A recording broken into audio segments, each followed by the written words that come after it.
Shadow Puppets, it was also the theme song for a movie about racism and comes from this, Behind the Mask. That's right. And actually the title of the film was called Just a Little Red Dot.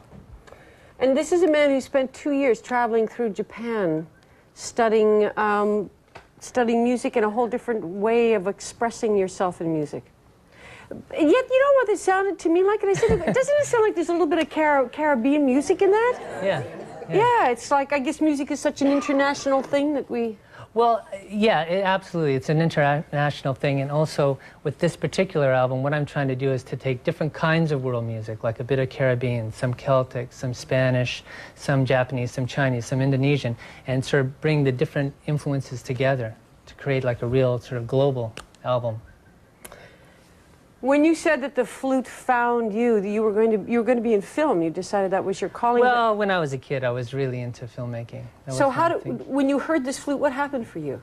Well, I think a lot of musicians, what really attracts them is just the sound. When I heard the sound of the flute and when I started playing, that just sort of takes over. And, you know, you're just drawn to that and you want to explore that more. Okay, we have how many different, there's a lot of flutes. These are all from China, Japan? Most of them are, yeah. This one, this is from China. This is also. Do they all sound different? They all have a slightly different timbre, yes.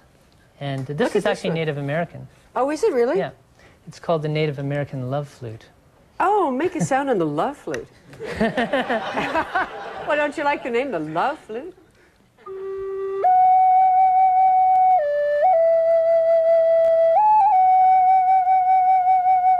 How wonderful. How many different flutes do you use in Behind the Mask? I use about five different ones. But there was an album I did previous that had 16 different flutes. It was called Flute Traveler, and it was just like an exploration of that. How many flutes do you own? Oh, hundreds. Do you really? Yeah, hundreds? Many. We were talking, we have somebody talking about genealogy. Was I correct when I said in the opening, I don't know if I got it correct order, your father was German and your mother was? Japanese. Japanese? Yeah. Japanese-Canadian, okay. Yeah. But the first time I went to Japan, I actually did explore my heritage. And it was a fantastic experience, and that's why I kept going back and back and back. And we traced it right back to 645. Whoa! Yeah. How interesting. Yeah.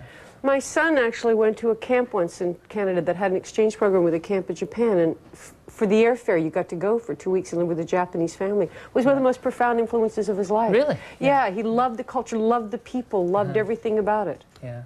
Well, it's a wonderful, I mean, it's a wonderful place to visit, and the thing that I found when I lived in Japan, there's always something new. You know, there's never a dull moment for me. I mean, there's always something new to explore. Just one last question. You said when you went there you would want to bring back to us something about the music that you would like to... What is it that we don't have here? What are we missing? What is it you'd like to bring to us? Well, I think that the Japanese music, they have a lot of really interesting sounds, like from the instruments like the koto, the flutes, and also just the whole aesthetic of it. You know, Japanese arts tend to be very inspired by something like nature, and with my music I try to do the same thing, like to bring sort of something more than just music. There's like a message or a story behind each piece.